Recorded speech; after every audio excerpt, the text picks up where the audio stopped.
رسول کریم صلی اللہ تعالی علیہ وسلم نے حضرت انس بن مالک رضی اللہ تعالیٰ عنہ سے فرمایا، یہ بخاری مسلم کی حدیث ہے، صبح صبح سرکار کی ملاقات ہوئی تو نبی پاک صلی اللہ علیہ وسلم نے فرمایا، اور لفظ بڑے خوبصورت ہیں حدیث کے۔ حضرت انس کہتے ہیں میں قربان جاؤں، میں تو غلام تھا نا، لیکن حضور فرمانے لگے، یا بنیا، او میرے بیٹے، تجھ سے ایک بات نہ کروں؟ یا رسول اللہ حکم کریں؟ تو نبی پاک علیہ السلام فرمانے لگے، انس بیٹا پتر، اس بات کو یاد رکھنا کہ جب تو سویرے سو کے اٹھے تو سب سے پہلے اپنے دل پہ نظر ڈالنا، دیکھنا تیرے دل میں کسی کا بغض تو نہیں، کسی کی عداوت تو نہیں، اور پھر قربان جائیں۔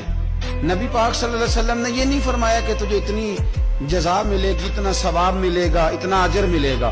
کیا انداز ہے کریم محبوب کا!